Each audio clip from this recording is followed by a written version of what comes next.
Hello అండి. తెలుగు శ్రోతలందరికీ నమస్కారం. మన అలనాటి కథలు ఎవర్ గ్రీన్ స్టోరీస్ ఛానల్‌కి మీ అందరికీ స్వాగతం. చిగురాకులలో చిలకమ్మ 6వ భాగం. మీరు మన వీడియోస్‌ని రెగ్యులర్‌గా ఫాలో అవుతుంటే తప్పకుండా లైక్ కొట్టండి. అలాగే మీ ఫ్రెండ్స్‌కి, మీ ఫ్యామిలీ మెంబర్స్‌కి మన వీడియోస్‌ని షేర్ చేయండి. ఇంకా రాబోయే కాలంలో వచ్చే మంచి మంచి నవల్స్ అన్నీ కూడా డైరెక్ట్‌గా మీ మొబైల్‌లోకే రావాలి అంటే మీరు మన ఛానల్‌ని తప్పకుండా సబ్స్క్రైబ్ చేసుకోండి. ఇక మనం కథలోకి వెళ్ళిపోదాం.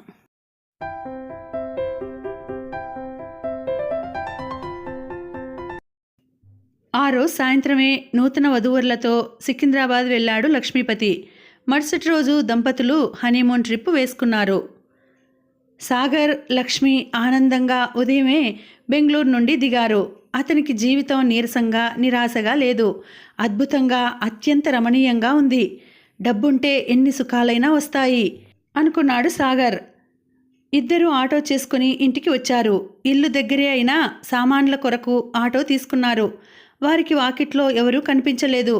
పెద్దన్న కొడుకు వీళ్ళని చూసి కాళ్లకు చక్రాలు వచ్చినట్టు పరిగెత్తాడు. విజయవాడలో ఉండే వీళ్ళు ఎందుకొచ్చినట్టు? సామాన్లు తీసుకుని ఇంట్లో అడుగు పెట్టగానే లక్ష్మీపతి గారి భార్య రాంబాయమ్మ శోకాలు వినిపించాయి. నీకు ముందే తెలుసా దేవుడో, అంత తొందరపడి పిల్ల పెండ్లి చేసినావు నాయనో. సాగర్కు ఏం అర్థం కాలేదు. హాల్లో కూర్చున్న రామనాథం ఎదురు వచ్చాడు. మీ మామ పుణ్యాత్ముడురా, మాట్లాడుతూనే ప్రాణం వదిలాడు అన్నాడు. మామయ్య పోయాడా? అతని తలపై పిడుగు పడినంత ఉలిక్కిపడ్డాడు. లక్ష్మీపతి గారు పోయారా? ఇంట్లో నుండి లక్ష్మీ ప్రసన్నతో పాటు ఇంట్లో వారి ఏడుపులు వినిపించాయి. ఏమైంది నాన్న, ఆయన ఎప్పుడు పోయారు అడిగాడు సాగర్. నిన్న ఉదయం రా అబ్బాయి, భారతికి సంబంధం చూద్దామని నన్ను రమ్మన్నారు. మొన్న రాత్రి వచ్చాను. 10ంటికి పోదామని కబుర్లు చెప్పాడు. స్నానానికి వెళ్తానని లేచారు. అబ్బా అంటూ తల పట్టుకున్నారు. ఏమిటని వెళ్ళి పట్టుకునే లోపలే నాలుక బయటకు తీసి గుడ్లు తేలేశాడు. ముక్కులో నుండి రక్తం కారటం మొదలైంది. అప్పుడే ఎగిరిపోయాడు జీవుడు అన్నాడు రామనాథం. ఎంత పని జరిగింది? అక్కడ కుర్చీ ఉంటే కూలబడిపోయాడు సాగర్. అతని తల మొద్దుబారిపోయింది. వెంటనే ట్రంకాల్ చేశారు. గోల్కొండ ఉందట, పట్టుకొని వచ్చేశాడు మీ పెద్ద బావమరిది. రాత్రి మీ వదినలు ఇద్దరూ వచ్చారు. ధన సంస్కారాలు చేశాం అన్నాడు. తండ్రి చెప్పేది యాంత్రికంగా వింటున్నాడే తప్ప అతనికి మతిపోయినట్టుగా ఉంది. వెళ్ళి మీ అత్తగారిని పలకరించు అన్నాడు రామనాథం. సాగర్ మహాభారంగా అత్తగారి గదిలోకి వెళ్ళాడు. మా నాన్న పోయారండి. లక్ష్మి బావురుమంది. ఎలా ఓదార్చాలో తెలియలేదు. అక్కడే అలాగే నిలబడిపోయాడు. అంతా అయిపోయిందే తల్లి, ఒక్కొక్కరి పాదమహిమ మంచిది కాదే తల్లి. అత్తగారి మాటలకు ఉలిక్కిపడ్డాడు. ఒక్క నిమిషం కూడా అక్కడ ఉండాలనిపించలేదు. బయటికి వచ్చాడు. తన పాదమహిమ వల్ల లక్ష్మీపతి గారు పోయారా? ఎంత సునాయాసంగా తన నెత్తిన నింద వేసింది. ఇంకెవరూ ఆ మాట అన్నా ఊరుకోలేడు. అందుకే అక్కడ ఉండటం అనవసరం అనిపించింది. నాన్న, మీరు ఉండండి, నేను మన ఇంటికి వెళ్ళిపోతాను. కర్మ అయ్యే వరకు ఉంటే బాగుంటుందేమోరా. నేనుండలేను నాన్న. మరో అరగంటలో ప్రయాణమై తన ఇంటికి వచ్చేశాడు సాగర్. అతనికి ఎందుకో తల్లి పెట్టిన కందిపచ్చడి అన్నం తింటుంటే ఎంతో రుచిగా అనిపించింది. మనసున్న మనిషికి స్వేచ్ఛ ఇచ్చినంత రిలీఫ్ మరేది ఇవ్వలేదేమో. పెట్టేవాడిది పెద్ద చెయ్యి అయినా శని నెత్తినుంటే అందుకునేవాడు అడుగంటిపోతాడట. అంతా మన తలరాతరా అబ్బాయి. తల్లి కంటతడి పెట్టుకుంది. మంచి మనిషి మామయ్య. భారతి కూడా ఏడ్చింది. ఒక్కసారి వెళ్ళి వియ్యపురాల్ని పలకరించి వస్తాంరా అన్నది తల్లి. నీ ఇష్టం అన్నాడు. ఆమె వెళ్ళి సాయంత్రానికి తండ్రితో పాటు తిరిగి వచ్చింది. ఏమిటో ఆయన తరహాయే వేరు. ఆ కొడుకులకెంత గర్వమో అన్నది తల్లి. ఏదో జరిగింది. ఏం జరిగిందో అడిగే ఓపిక, సహనం లేవు. తండ్రి మాత్రం గంభీరంగా ఉండిపోయాడు. మళ్ళీ సాగర్ వాస్తవంలోకి వచ్చాడు. కనిపించిన పోస్టు కల్లా అప్లై చేశాడు. తను జీవిత పోరాటంలోకి దిగాలి, పోరాడాలి, ఒంటరిగా పోరాడాలి. ఇద్దరి కడుపులు నింపాలి. తల్లిదండ్రులను, చెల్లెండ్లను పోషించే మాట ఎలా ఉన్నా తండ్రిని డబ్బు అడగకపోతే అదే 10,000. అతి కష్టం మీద 2 ట్యూషన్లు కుదుర్చుకున్నాడు. అత్తగారింటి నుండి ఓ కార్డు వచ్చింది, పెద్ద కర్మ అని తెలుపుతూ. వెళ్ళకపోతే బాగుండదు, నువ్వు వెళ్ళరా అబ్బాయి అన్నాడు తండ్రి. నువ్వు వెళితే కాఫీ ఇవ్వటానికి నీ భార్య ఉందిరా, నన్ను గుర్తించేవారుండరు అన్నాడు తండ్రి. ఏదో జరిగింది, ఏమిటని అడిగే ధైర్యం లేదు. మీరు మరీ చోద్యం చేస్తారు. మర్యాదల కోసం వెళ్తామా? మనిషి పోయాడు కదా, పరామర్శించడం మన ధర్మం అన్నది సీతమ్మ. అది అయిపోయింది కదే, అయినా నాకు సెలవు లేదు అన్నాడు రామనాథం. సాగర్ ఎంత ఆలోచించినా ప్రయత్నం చేసినా వెళ్ళలేకపోయాడు. సీతమ్మ పోరుతూనే ఉంది. ఇదెక్కడి విడ్డూరంరా అయ్యా, ఆ ఇంట్లో నీ భార్య ఉంది అన్నది. అత్తగారు మొదట తనను చూసి ఏడుస్తూ అన్న మాటలు ఎలా చెబుతాడు? అది మరిచి తనెలా వెళ్తాడు? అతను ఒక నిర్ణయానికి రాకముందే కాలం దేనికి ఆగదని తెలుపుతూ వారం రోజులు గడిచిపోయాయి.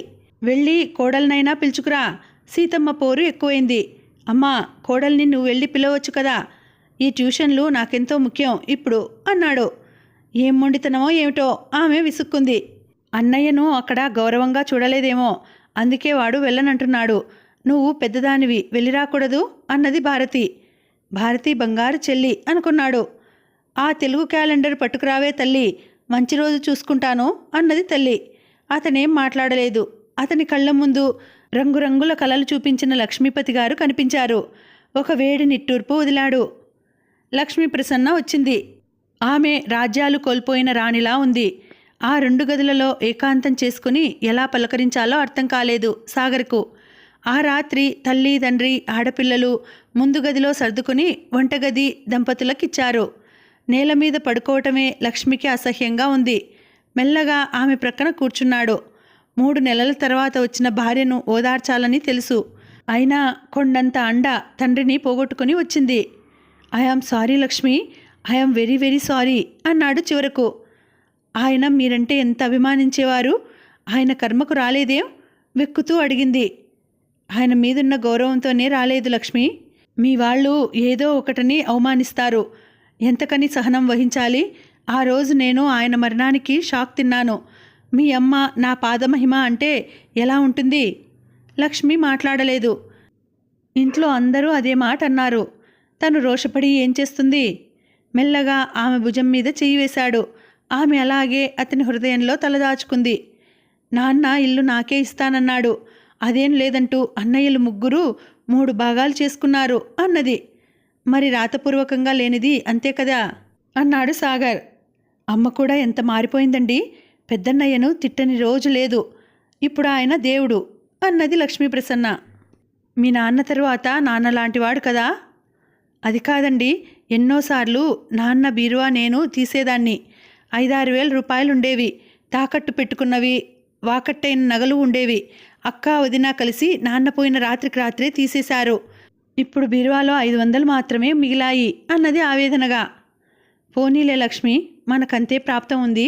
నాన్నకు రావాల్సిన డబ్బులు కూడా ఎవరు ఎంత వసూలు చేసుకోవాలో కూడా నిర్ణయించుకున్నారు అన్నది ఆవేదనగా లక్ష్మీప్రసన్న.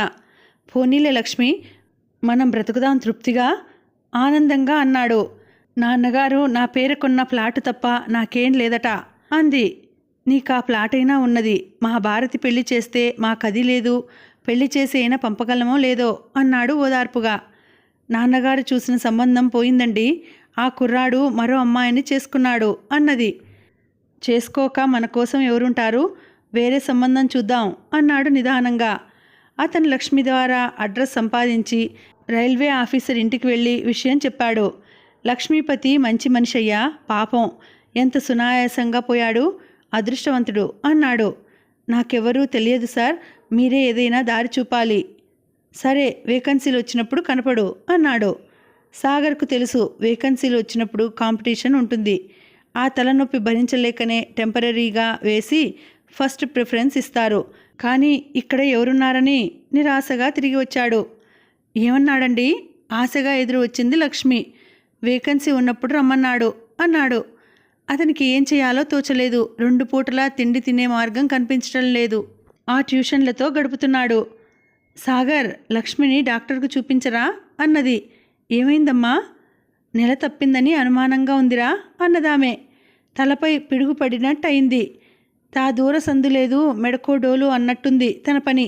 డాక్టర్ దగ్గరకు తీసుకువెళ్ళాడు.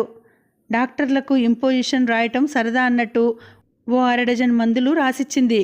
ఇంటి పరిస్థితి చూసి అవి తెమ్మని లక్ష్మి అడగలేదు, సాగర్ కొనలేదు. అలాగే బండి నడుస్తోంది. 5వ మాసం వచ్చిందిరా, తల్లి పుట్టెడు దుఃఖంలో ఉంది. సీమంతం మనమైనా చేయాలి అన్నది తల్లి. అన్ని మంతాలు పోస్ట్పోన్ చెయ్యమ్మా, నాకు ఉద్యోగం రాగానే చేద్దువు గాని అన్నాడు. లక్ష్మి రోజురోజుకు స్తబ్దంగా చీటికి మాటికి విసుక్కుంటూ కనిపించింది. ఓ రోజు వెళ్ళి బయటి గదిలో పడుకుంది. అలాకేమో అర్థం కాలేదు సాగర్కు. అడగడానికి అభిమానం అడ్డు వచ్చింది. పాపం ఎదురు చూస్తుంటాడు. గొనిగినట్టు అంది సీతమ్మ. మీకేమండి, మీరు హాయిగా పడుకుంటారు. ఇటు తిరిగితే ఉప్పు చింతపండు వాసన, అటు తిరిగితే కిరసనాయిల్ వాసన, మరోవైపు తిరిగితే మోరీ కంపు అన్నది అసహ్యంగా ముఖం పెట్టి. అలాగా, వేవిళ్ళు ఎలా పడుకున్నావో అన్నది తల్లి. మర్నాడు ముందు గది వాళ్ళకిచ్చి వెనుక గదిలో అడ్డదిడ్డంగా అందరూ పడుకున్నారు. లక్ష్మీ ప్రసన్న తల్లికి తన స్థితి తెలుపుతూ ఉత్తరం రాసింది. ఓ వారం రోజులు ఉండమంటారేమో, వెళ్ళి కాస్త స్వేచ్ఛగా ఉండి రావాలనుకుంది.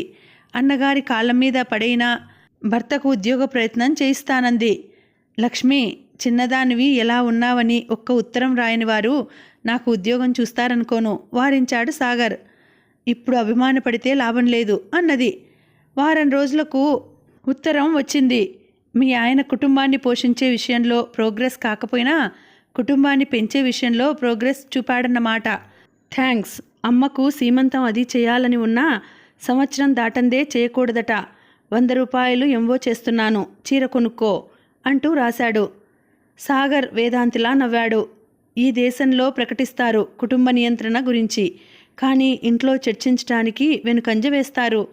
ఏదో ఆశించి పెళ్లి చేసిన తండ్రి మీద విపరీతమైన కోపం వచ్చింది.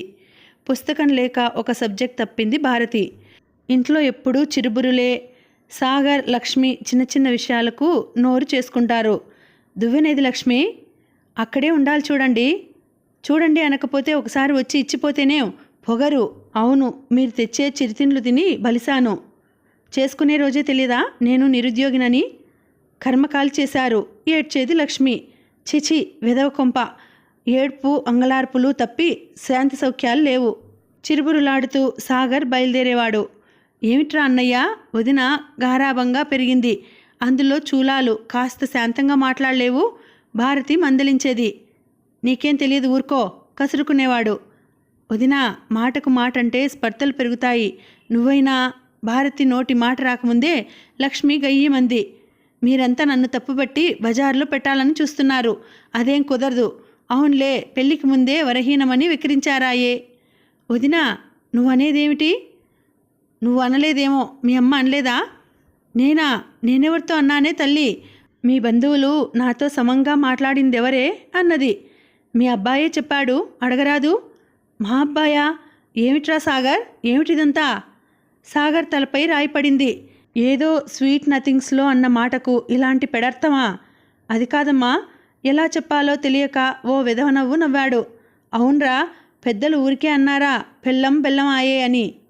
సాగర్ పరిగెత్తుకు వెళ్ళాడు. మళ్ళీ సాయంత్రం వచ్చాక భారతి టీ ఇచ్చింది. ముడుచుకొని పడుకున్న లక్ష్మిని చూపింది. అతనికేం అర్థం కాలేదు. భారతి చెయ్యి పట్టి బయటికి లాక్కుపోయాడు. ఏమైందే? నా శ్రాద్ధం అయింది. అమ్మో అమ్మో, అత్తాకోడళ్ళు వాగ్బాణాలతో హోరాహోరీగా పొట్లాడారు. మీ ఆవిడ అస్త్ర సన్యాసం చేసింది అన్నది. భోజనం చేసిందా? ఊహూ అన్నది భారతి. లేపనా అన్నాడు అనుమానంగా. లేపడం, కసురుకోవటం అన్నీ అయ్యాయి. అన్నయ్య, నీకు బుద్ధి లేదురా? పెళ్లికి ముందు అనుకున్న మాటలు ఆవిడతో చెప్తారా అంది భారతి. బుద్ధి లేదని అన్నావుగా, నిజంగా బుద్ధి ఉంటే ఉద్యోగం లేనిది పెళ్లి చేసుకుంటానుటే చెల్లి. నా తల్లి, ఇప్పుడేం చేద్దాం? ఒకరిని ఒకరం పట్టుకుని ఏడుద్దాం.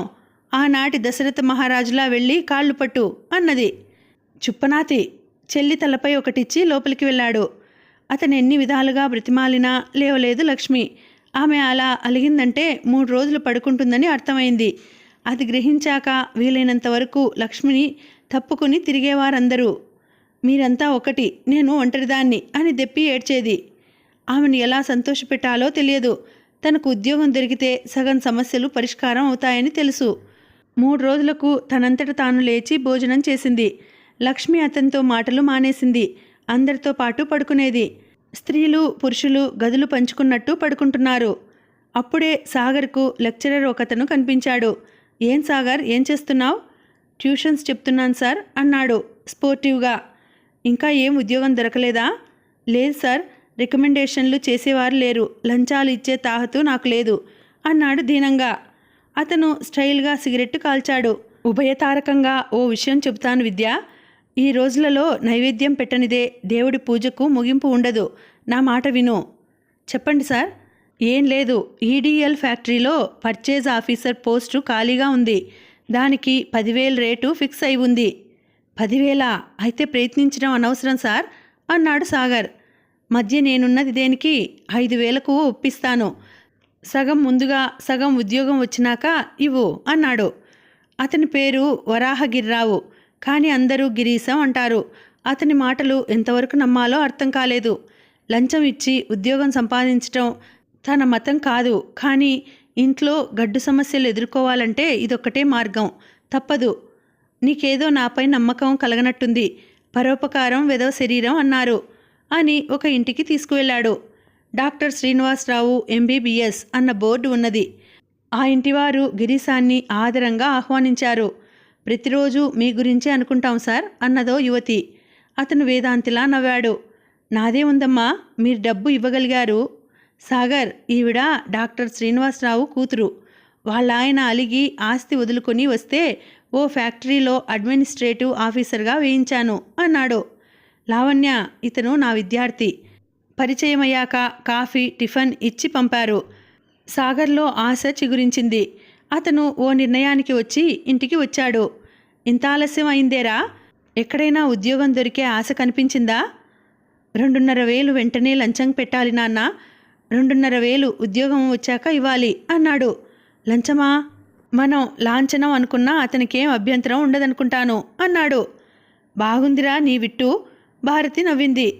2,500 ఎక్కడ తేవటం అనేది పెద్ద సమస్య అయింది. అన్నయ్య, ఈ గొలుసు అమ్మి నీవు ఉద్యోగం తెచ్చుకోరా, తర్వాత ఆలోచిద్దాం అన్నది భారతి ఆమె మెడలో ఉన్న సన్న గొలుసు తీసిస్తూ. అది ఆమెకు ఆమె తాతగారు బ్రతికి ఉండగా చేయించాడు. వద్దు భారతి అన్నాడు. ఈ అవకాశాన్ని జారవిడ్చుకోకూడదన్నయ్యా. ఇక మనకు రికమెండేషన్ చేసేవారు వస్తారని కూడా అనుకోను అన్నది. సాగర్కు గొలుసు తీసుకోక తప్పలేదు. సాగర్ మర్నాడు గొలుసు తీసుకుని వెళ్ళిపోయాక లక్ష్మి ఆడపడుచుతో దెబ్బలాటకు దిగింది. మీ అన్నకు అంత గర్వమా? పిలిచి నన్ను అడగవచ్చు కదా. నన్ను అడగలేదు కదా వదినా, నేనే ఇచ్చాను. మీరంతా ఉదాత్తులు, ఉద్ధరించేవారు. నా కర్మ కాలింది అని ఏడ్చింది. భారతికి ఎలా ఓదార్చాలో తెలియలేదు.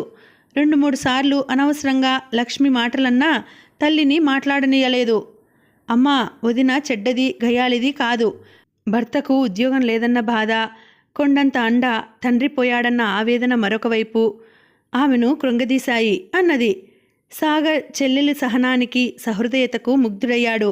అతను గొలుసు అమ్మి డబ్బు కట్టాడు. నీకెందుకయ్యా, వారం తిరగకుండా ఆర్డర్ చేతికి వస్తుంది అని గిరీశం గారు హామీ ఇచ్చారు. చెడ్డవారు, చెడిపోయినవారు అనుకుంటాము, వారితో కూడా పనులుంటాయి అనుకున్నాడు సాగర్.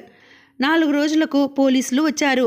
మెడికల్ కాలేజీలో, ఇంజనీరింగ్ కాలేజీలో వెనుకబడ్డ జాతుల పేరిట సీట్లు తెచ్చుకున్న వారి బండారం బయటపడింది. దాని వెనుక ఓ medical college superintendent, engineering college clerk కూడా ఉన్నారట. గిరీశం ఇంట్లో సాగర్ పర్టికులర్స్ దొరికాయట. నాకు ఉద్యోగం ఇప్పిస్తానంటే వివరాలు ఇచ్చాను అన్నాడు. పోలీసులు వివరాలు తీసుకుని వెళ్ళిపోయారు. అదేమిట్రా, డబ్బు ఇచ్చానని చెప్పవేం? తండ్రి అడిగాడు. లంచం తీసుకోవటం కాదు, ఇవ్వటం కూడా నేరమే నాన్న. ఇంకా బజార్న పడటం దేనికి అన్నాడు. అతని నవనాడులు కృంగిపోయాయి. రోజు ఇలాంటి అన్యాయాలు ఎన్నో జరుగుతున్నాయి. దొరికినవాడు దొంగ అవుతున్నాడు. పోలీసులకు తెలియదా? ఏదో ఒకటి అరా పట్టుకుని ఏదో చేశామని తృప్తి పడుతుంటారు. ఒక విధంగా కులం మార్పిడికి, మతం మార్పిడికి ప్రభుత్వమే తోడ్పడుతుంది. కులాల పేర, మతాల పేర రిజర్వేషన్లు ఎందుకో అర్థం కాలేదు. సాగర్ మళ్ళీ ఉద్యోగాన్వేషణలో పడ్డాడు. సాగర్కు ఉద్యోగం రాకముందే రామనాథం గారికి రిటైర్మెంట్ వచ్చేసింది. నేనున్నానంటూ సాగర్కు ఓ కూతురు వచ్చేసింది.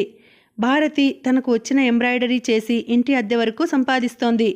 లక్ష్మిని 9వ నెలలో మనిషిని పంపి రప్పించుకున్నది తల్లి. అది కొంత నయమే. వెళ్ళాక భర్తకు ఉత్తరం రాయలేదు. కూతురు పుట్టిందని తెలుపుతూ ఓ ఉత్తరం రాశారు. నామకరణోత్సవం రమ్మంటూ వాళ్ళు రాయలేదు, వీళ్ళు వెళ్ళలేదు. రామనాథం గారికి సగం జీతం చేతికి రావటానికి కనీసం సంవత్సరం పడుతుందట. ఇంట్లో కటిక దరిద్రం తాండవం ఆడుతోంది. తప్పేముందిరా, అప్పో సొప్పో చేసి కోడల్ని పిల్లను చూసిరా. తల్లి పోరుతూనే ఉంది. అప్పు ఇచ్చే నాతుడు కనిపించలేదు. ట్యూషన్ పిల్లలు ఇచ్చిన డబ్బు పచారీ కొట్లో కట్టాడు. అది లేకపోతే ఆ బియ్యం కూడా ఉండవు. ఇంట్లో అందరి బట్టలు చిరిగిపోయాయి. అక్కడ విశ్రాంతిగా ఉంటుందని భార్య విషయంలో కుతూహలం చూపలేదు. తిరగరాని చోట్లకు తిరిగాడు. అడగరాని వారిని అడిగాడు. ఒక ఎమ్మెల్యే తన నుండి ఏం కాదని చెప్పటానికి నెల తెప్పించుకున్నాడు. కొందరు రిక్షా ఖర్చులు అడిగారు. చేతికి ఉన్న గడియారం కూడా అమ్మాడు. ప్రైవేట్ సబ్బుల కంపెనీలో ఇంటర్వ్యూ వస్తే హైదరాబాద్ వచ్చాడు. ఇప్పుడైనా కూతుర్ని చూడకపోతే అత్తగారేమో కానీ తన అంతరాత్మ క్షమించదు.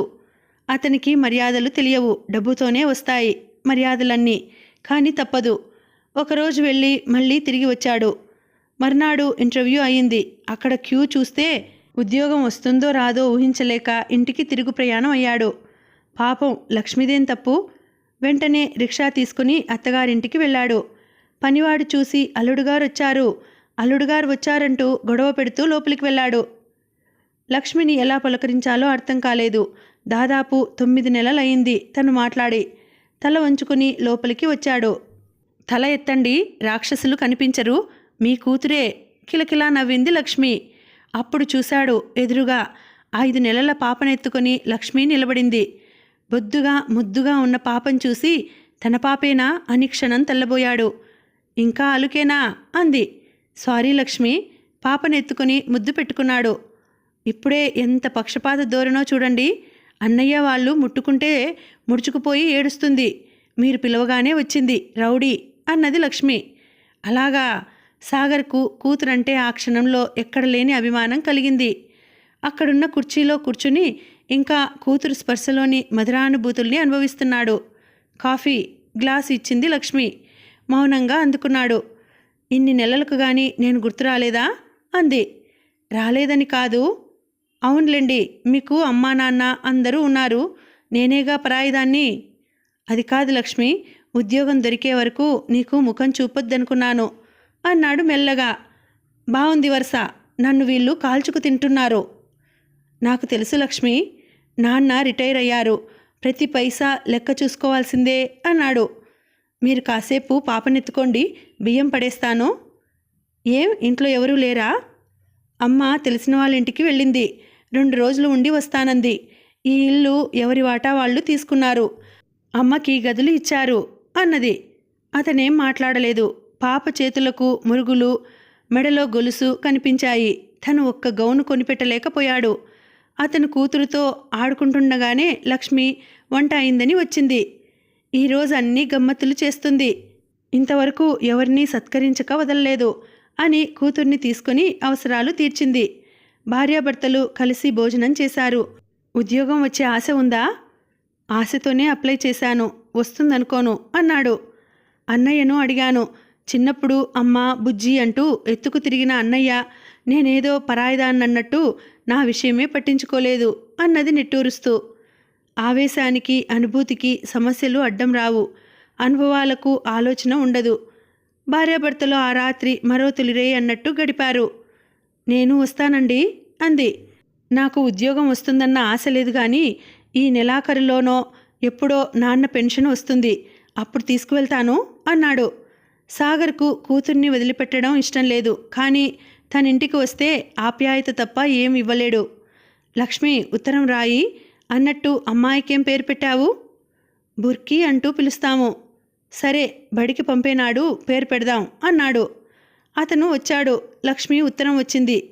ఉద్యోగం లేదు. మొదటిసారి ఉత్తరం అందుకుంటుంటే చాలా గమ్మత్తుగా ఉంది. అంతా కూతుర్ని గూర్చిన వర్ణనలే. అన్నయ్య, మేమైనా వెళ్ళి చూసి వస్తాము అన్నది భారతి. వెళ్దురమ్మా, డబ్బుకు ఇబ్బందిగా ఉంది అన్నాడు. ఆ ఇబ్బంది తీరకముందే మరో ఇబ్బంది వచ్చింది.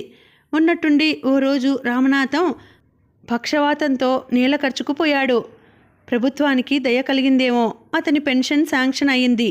అది ఆయన మందులకే సరిపోవటం లేదు. సాగర్ లక్ష్మికి తను వస్తున్నట్టు ఉత్తరం రాశాడు. 2వ వదినకు ఆపరేషనట, 4 రోజులుండమని వ్రాసింది. ఎవరితో ఏ అవసరం వస్తుందో వెళ్ళి వస్తాను అని వ్రాసింది. మరో నెల గడిచింది. సాగర్కు బుర్కీని చూడాలని చాలా అనిపించింది. అందుకే వస్తున్నానని వ్రాశాడు. నేను అమ్మ పెద్దన్నయ్య ఇంటికి వెళ్తున్నాము, అక్కడ వాళ్ళు అమెరికా వెళ్తారట, పిల్లలను చూడాలట అంటూ రాసింది. అన్నిటికన్నా ఆకలి గొప్పది, పెద్దది, అది తీరుతుంటే రావడం కుదరదు. సాగర్ నిట్టూర్చాడు. ఎన్ని ప్రయత్నాలు చేసినా ఉద్యోగం దొరికే జాడ కనిపించలేదు. వచ్చినట్టే వచ్చిపోయేది. ఆఖరి క్షణం ఎవరో అడ్డు రావటం. అతనికి ఏం పాలుపోలేదు. ఈసారి సాహసించి లక్ష్మిని రమ్మని వ్రాయలేకపోయాడు. ఆమె వ్రాసింది, మనము ఆ రాత్రి మన ఆనందమే చూసుకున్నాము. భవిష్యత్తు ఆలోచించలేదు. మళ్ళీ నెల తప్పింది. నాకు 4వ నెల వచ్చే వరకు తెలియలేదు. ఇప్పుడు గర్భస్రావం చేయించుకునే అవకాశం లేదు. అప్పుడే 6వ నెల వచ్చింది. పురుడు వచ్చాక వస్తాను. ఒక్కసారి వచ్చి చూసిపోండి అని వ్రాసింది. భారతిని తీసుకువెళ్ళి చూసి వచ్చాడు. పళ్ళు వస్తున్నాయట. విరేచనాలతో చిక్కి శల్యం అయింది బుర్కి. ఇంట్లో ఏం జరిగిందో గాని భారతి మళ్ళీ వాళ్ల పేర్లు ఎత్తలేదు. అన్నయ్య కూతుర్ని నేను చూడాలి అన్నది చందన. చూద్దాంలే అని తేల్చివేసింది భారతి. సాగర్ ఏ పని చేయటానికి వెనుకంజ వేయడం లేదు. కూలి నాలి అన్నీ చేస్తున్నాడు. అడగరాని వారిని అభిమానం అడుక్కునెట్టి అడుగుతున్నాడు. ఫలితం శూన్యం. మగబిడ్డ ఉద్ధరిస్తాడనుకుంటే ఉద్యోగం సంపాదించుకోలేడు. ఏమిటో వాళ్ళను కంటాము, వాళ్ళ రాతలను కంటామా అని నిట్టూర్చింది సీతమ్మ. వాడికెందుకు? అయ్య పెన్షన్ మీద బ్రతికేస్తాడు. వంకర మూతితో తింకర మాటలు మాట్లాడేవాడు రామనాథం. 5-6 సార్లు విన్నాక ఓసారి తన మనసులో ఆవేదన వెళ్ళగక్కేవాడు. అవును, నీ పెన్షన్ డబ్బులతో బ్రతుకుతున్నాను. ఆ మాట అనటానికి అభిమానం అడ్డు రావటం లేదా? నీ మందులకే సరిపోవటం లేదు అన్నాడు. నా డబ్బే కోపంగా లేచేవాడు తండ్రి. నీదే కాదని ఎవరన్నారు? నీ డబ్బు నీ మందులకు చాలటం లేదు అంటున్నాను. నా డబ్బు నాకు పెట్టడానికి ఏడ్పా? నీవేం సంపాదించలేదు. తండ్రి కొడుకులు ఒకసారి నువ్వెంత అనుకునేవారు. సీతమ్మతో రోజుకొకసారి వాగ్యుద్ధం జరిగేది. ఉద్యోగం ఎటూ లేదు, ఆ పిల్లకు సంబంధమైనా చూడరాదు అనేది. ఉద్యోగం లేదు అన్నమాట అతనికి ఎత్తిపొడుపులా అనిపించేది. ఉద్యోగం ఇస్తే వద్దన్నానా, ఇస్తే చేయనన్నానా అని కయ్యమనేవాడు. తింటూ అన్నం వదిలేసేవాడు. అబ్బా ఏమిటమ్మా భారతి కసురుకునేది. ఇంటికి పెద్దవాడు కదే, ఆ మాత్రం చేయలేడు. తన పెళ్ళి అయ్యింది, ఆడపిల్లల పెళ్ళిండ్లేలా? నాకు పెళ్ళి అని ఏడ్చానా? ఉద్ధరించడానికే చేశారు. అటు ఆ అమ్మాయి ఉసురు, ఇటు నా ఉసురు పెట్టుకుంటున్నారు అనేవాడు. దాంతో రామనాథం కుంటుతూ వచ్చి నానా మాటలు అనేవాడు. ఆఖరు అస్త్రంగా అవమానించే మాట అనేవాడు. పెట్టేవాడి చెయ్యి పెద్దదైనా అందుకునే అదృష్టం ఉండొద్దు, అందుకే అతను పోయాడు. దాంతో సాగర్ నోరు మూతపడేది. ఇలా ప్రతిరోజు ఉండేది గొడవ. డబ్బు ఎంత ప్రధాన పాత్ర వహిస్తుందో అర్థమైంది. సాగర్ ఇంటికి రావడమే తగ్గించాడు. కాలం ఎవరి కోసమో ఆగదు. మళ్ళీ మనకు అమ్మాయి పుట్టింది అని పొడిగా 2 వాక్యాలు ఉత్తరం రాసింది లక్ష్మి. ఉద్ధరించింది కసిగా అనుకున్నాడు రామనాథం. ఈసారి వెళ్ళాలి, కోడల్ని చూడాలన్న తపన, ఉత్సాహం ఎవరికీ కలుగలేదు. సాగర్ మాత్రం లాంఛనంగా పొడిగా నీ ఆరోగ్యం జాగ్రత్త అంటూ ఓ ఉత్తరం రాసి బాధ్యత వదిలించుకున్నాడు. ఒక కొట్లో గుమాస్తాగా చేరాడు. అక్కడ జరిగే అన్యాయాలు, అక్రమాలు ఎన్నో చూశాడు. కానీ అవి ఎదిరిస్తే తన నోటికాడ ముద్ద పోతుందని తెలుసు. అభిమానం, అహంకారం చంపుకున్నాడు. తను చదువుకున్నవాడినన్న సత్యం మర్చిపోయాడు. ఆకలికి ఆక్రందన తెలుసు. అవమానం, దావానలం ఎరుగును. ఆలుబిడ్డలను పోషించే అవసరం ముందున్నది. అతను అన్నింటికీ రాజీపడ్డాడు. అతను ఎవరైనా డబ్బులిచ్చి ఏం చేయమన్నా చేసే స్థితికి వచ్చాడు. అతను కొంత తేరుకున్నాడు. భారతి, లక్ష్మిని తీసుకువస్తాను. మంచిదన్నయ్యా అన్నది. అతను 2వ కూతురికి ఒక చిన్న చొక్కా కొన్నాడు. బుర్కీకి బొమ్మలు కొన్నాడు. ఒకరోజు వెళ్ళి రావటానికి సెలవు అడిగాడు. లక్ష్మి పిల్లలు వచ్చాక ఖర్చులు, చిరాకులు పెరిగాయి. వారంలో 4 రోజులు లక్ష్మి అలక సాగిస్తుంది. ఉపవాసం ఉంటుంది. పసిపిల్లల పనులు భారతే చేస్తుంది. ఈ ఉపవాసాలు పాపకు పాలు లేకుండా చేసింది. లక్ష్మి, కోపం వస్తే నేను వంగుతాను. నా వీపు మీద కోపం పోయే వరకు కొట్టు, కానీ ఇలా అలక సాగించకు అని బ్రతిమలాడితే చీదరించింది.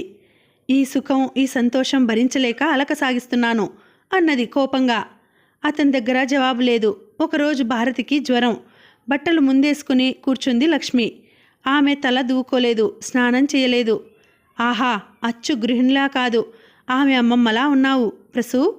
ఆ మాట వచ్చిన వైపు చూసింది లక్ష్మి. తెల్లని ప్యాంటు, పైన గ్రే కలర్ చారల చొక్కా తొడుక్కున్న యువకుడు నిల్చున్నాడు.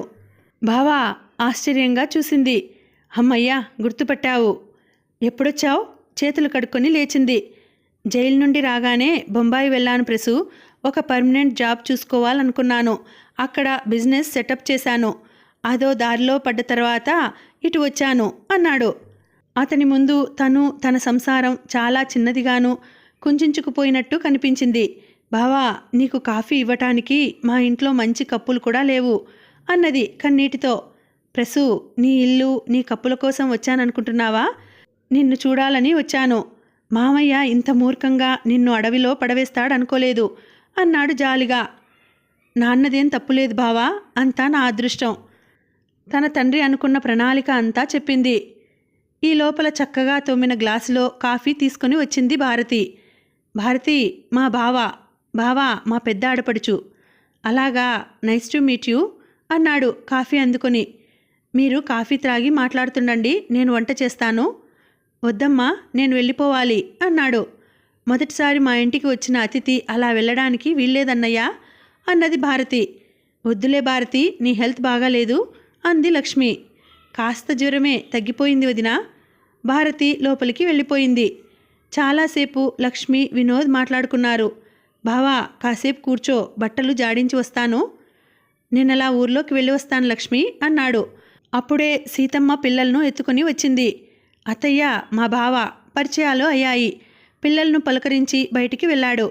మధ్యాహ్నం సాగర్ వచ్చేసరికి లక్ష్మి ఎదురుగా వచ్చి వినోద్ వచ్చినట్టు చెప్పింది. అతను మాట్లాడిందంతా చెప్పింది. ఏమోనండి, మనం అతని ముందు దీనంగా ఉండటం నాకు ఇష్టం లేదు. మీరు త్వరగా బట్టలు మార్చుకోండి అన్నది. చూడు లక్ష్మి, ఎన్నాళ్ళని మన వీదరికం దాచిపెడతావు? మనల్ని మనంగా చూడాలి గాని అన్నాడు. నిజమేనండి, కానీ అతని ముందు మీరు తీసికట్టుగా ఉండరాదు అంది. జాలిగా చూశాడు. బట్టలు మార్చుకున్నాడు. భార్య బావిలో దూకమంటే దూకేలా ఉన్నాడు. రామనాథం వెటకారం గుర్తుకు వచ్చింది.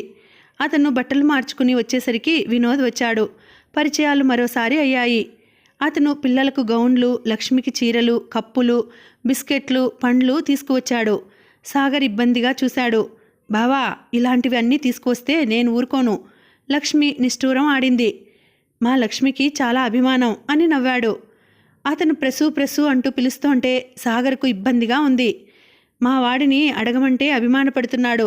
లక్ష్మీపతి మొత్తం ఇల్లు ప్రసన్న లక్ష్మికి రాస్తానన్నాడు చెప్పాడు నానా అవస్థపడుతూ రామనాథం. ఆయనదంతా చాదస్తం.